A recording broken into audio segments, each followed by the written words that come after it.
What is up, everybody? Welcome back to the channel, and today we are going to be watching Why Do We Fear the Uncanny Valley. If I'm not mistaken, I'm pretty sure the Uncanny Valley thing is when humans see something that looks like a human but really isn't, or like that very closest resembles a human or something like that. For any further ado, let's get straight into the video. Here we go. Take a look at this image. How does it make you feel? Spooked? Frightened? Bewildered, maybe? This is the uncanny... Okay, I was about to say, bro. you all probably know what the uncanny valley is. But if you don't, it's a psychological theory that explains the discomfort people feel towards something that looks almost human, but not quite. As shown in this graph, as something becomes more human-like in appearance, people respond more positively to it, until a certain point where we find it disturbing. This dip or valley in affinity is called the uncanny valley. Take for example dolls. At the midpoint of the graph we might have something like this. You can tell that it's not human, it's cartoony and doesn't have super realistic features, but then we have something like this. Now me personally, I find this a little creepy. I don't know what it is, but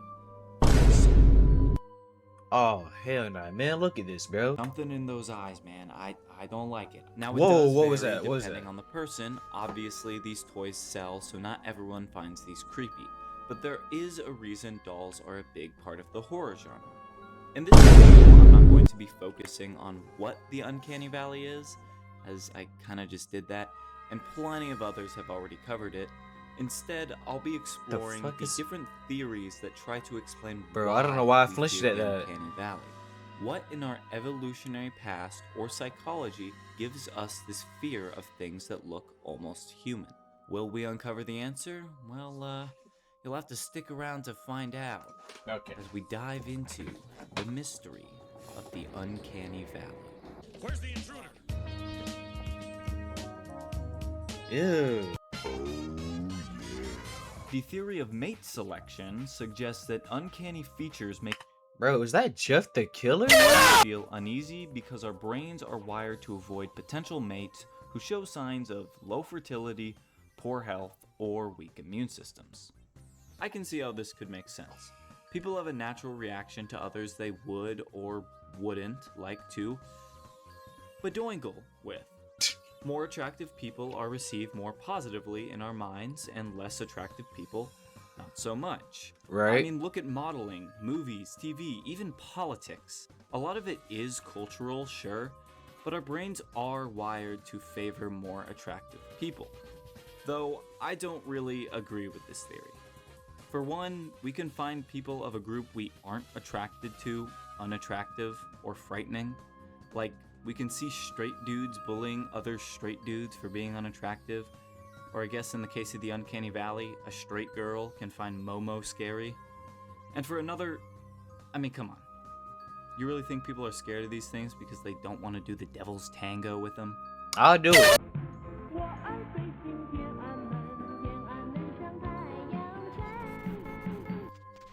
The hell was that, bro? Many creatures from folklore and religious texts fall into the uncanny valley. Creatures like the Nephilim and the devil from the Christian Bible, the Golem in Jewish folklore, or the Wendigo from Algonquin cultures. All of these are human-like creatures with something unsettlingly off. The Nephilim and Golems, for instance, are giants, larger-than-life versions of human beings. The devil has the form of a man but with animalistic features, and the Wendigo, as described by Basil H. Johnston, has skeletal, emaciated features as if it were a hollow shell of a person.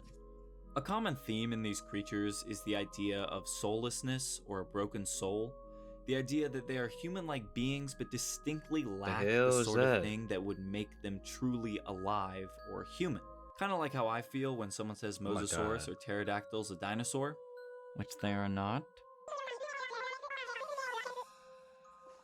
But soullessness is also something we associate with robots or dolls. Human-like, but completely artificial entities. Right. This theory, I like to call the religious theory, suggests that our fear of the uncanny comes from a deep-rooted fear of the soulless. Demons, fallen angels, golems. Beings that resemble us but lack what truly makes us human. Personally though, just like the last theory, I'm not totally convinced. It's not that I dismiss the theory because it's religious. Is that a freaking Rather, I Roblox find guy? it hard to believe that we fear something simply because it lacks a soul. After all, there's a lot more concrete evidence backing up other theories. Still, it's an interesting Oh, they on his perspective to ass. consider as we explore other theories that may be a little more convincing.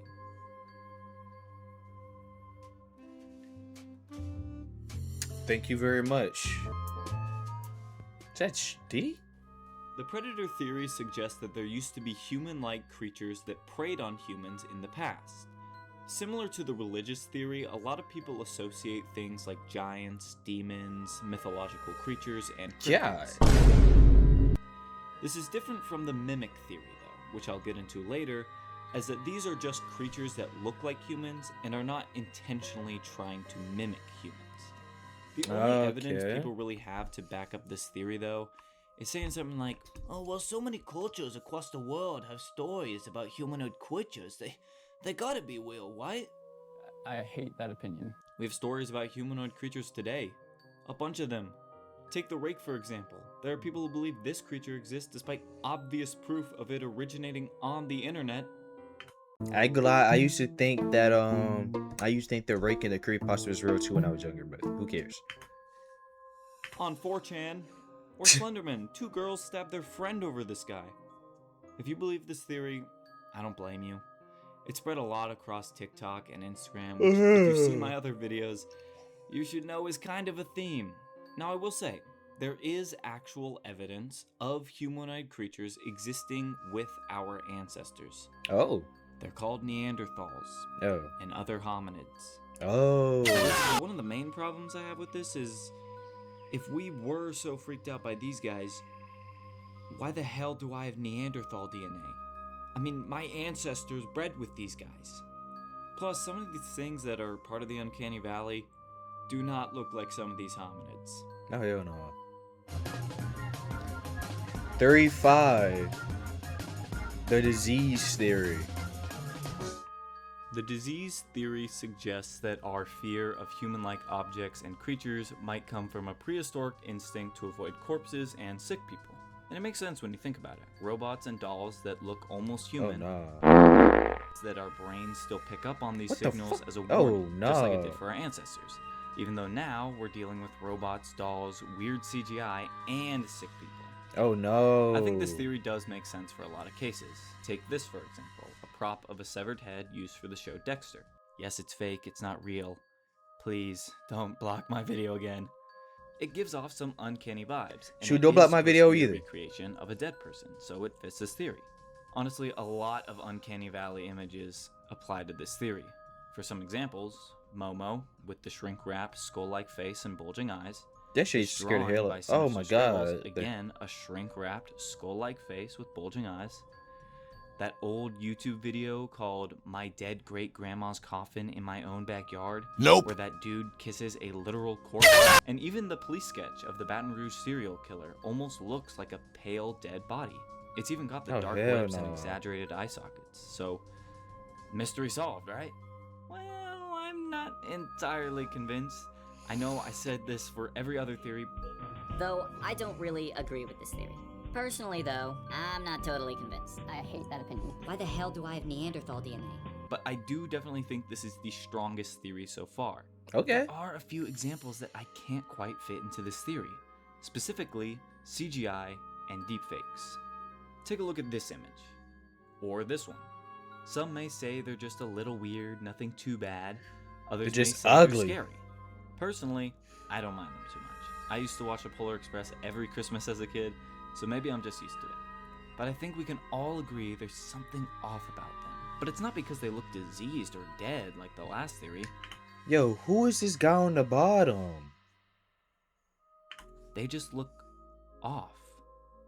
So what could explain this?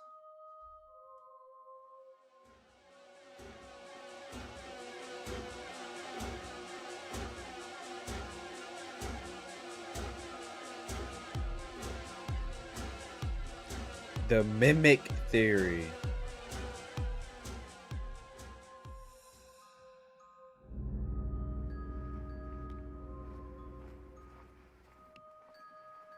Yo, like I swear, people who like just walk in the woods like this?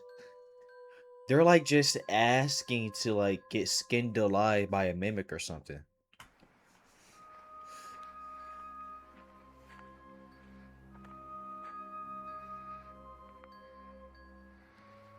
Oh no, I saw that, bro. Homo mimus phallusis, or more simply known as the doppelganger, a fictional creature concept created by user Ohio Pingu69, what a name, on r/speculative evolution. The doppelganger is a mammalian creature that evolved a particular fancy for human flesh, and relies on it solely as its food source. Dang. Evolving in Africa alongside humans, the doppelganger gained adaptations to help it hunt humans in the dark. A lanky body with long limbs that both helped it climb and reach speeds up to 50 kilometers per hour. Oh Cushioned feet that no. absorb sound, and of course, a face that mimics that of a human. But would you be fooled by this? Probably not, right? I mean, it's got no eyebrows, it's completely pale, the And it's ugly as fuck, bro. eyes are a little far apart, it overall doesn't look too much like a human. But that's the point. This creature uses the confusion that the uncanny valley generates to bewilder its prey before attacking. Now, of course, this thing isn't real, but it's a good introduction to this theory as it distinguishes itself from the predator theory. This creature evolved adaptations to look like humans because it hunted humans. Things like Neanderthals and other hominids look like humans because we have a common ancestor. Or if Right. we go the religious route, things like giants and folk creatures, for the most part, don't look like humans to trick them, they just look like humans because that's how they were created. That is what Right. distinguishes the predator theory from the mimic theory. Now, the first idea in this theory is that in our very distant past, as in when we were little rodent things or even earlier, there was something that adapted to look similar to us in order to trick us into trusting it and prey on us. Oh no. Similar to the doppelganger mentioned before, but way further in the past, and we've just retained that fear. The second idea is that something in our recent past has given us this fear, aka something that is purposely, with Yo, what thought, the hell is that? imitating humans. Obviously, the main idea of this theory is something supernatural, like a shape-shifting cryptid, or alien, or something like that. But it could also have relation to the other hominid and disease theory. It could be that these other hominids, or maybe even other humans, wore the skin of humans in order to intimidate us or other tribes, and it has been ingrained in us to fear this imitation. There isn't much The evidence fuck is backing up this that? theory. There's no evidence of non-hominid creatures mimicking humans, nor is there any evidence of the supernatural doing this. I mean, there's videos online, but most of that shit's fake, so not much of evidence. Now, if you've seen my other videos, you probably know that I like to debunk stuff. The Philadelphia experiment, Deloitte ape, and the theories of the body girl are all things I've tried to go through. Who the hell and is the find body truth girl? for. With this, you'd think I'd do the same. I mean, it sounds kind of absurd when you look into it. Humans wearing other human skin, a supernatural shape-shifting creature, I mean, come on. Right. But one night, I was really thinking to myself why I fear the uncanny valley.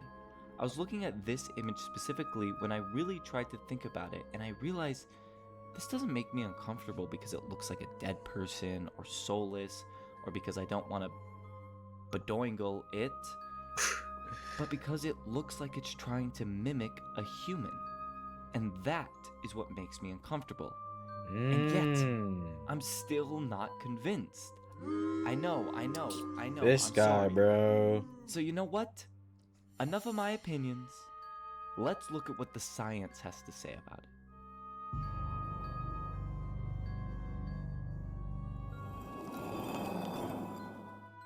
Okay, so I recorded and edited that last part before even writing this part. Little did I know I would not find much of anything that I haven't already said. I did find that the science for Oh, the wow. Uncanny Valley is quite debated. In fact, the very existence of the Uncanny Valley, separate from other fears, is pretty debated. The most accepted theories by scientists seem to be the disease theory and, to my surprise, the mate selection theory. There are a lot of other theories hell? out there. If you want to do more research, I've got some links in the description. But according to most sources I found, it's most likely the disease theory. But there really is no solid consensus on why we have this fear, which is why I made a video on it and why it fascinates me so much. It's something we really don't have a good grasp of. And it's something creepy that we don't have a good grasp of. So it just really gets me interested. Right. But which theory do you believe in? Let me know in the comments. I know I kind of ragged on a couple of them, but if you believe in one of those, you do you, man. I get the perspective coming from all these theories. Some of these things look in between human and animal, physically unappealing, soulless, predatory, disease, mimicking humans, whatever. Oh no. Me personally, I'm gonna go with the disease theory. I know, it's the one the scientists agree on, blah blah blah. But I also really like the human likeness theory. I think that one, it's very basic, but it makes sense to me. If you like this video, leave a like. If you didn't, leave a comment letting me know why. Or even just say fuck you, I don't. Well, that's gonna be all for today's video. If you guys actually want me to react to some uncanny valley videos, let me know down in the comments. Make sure to follow the Twitch down in the description. Make sure to like, comment, subscribe if you enjoyed the video. And I see you guys in this video. Peace.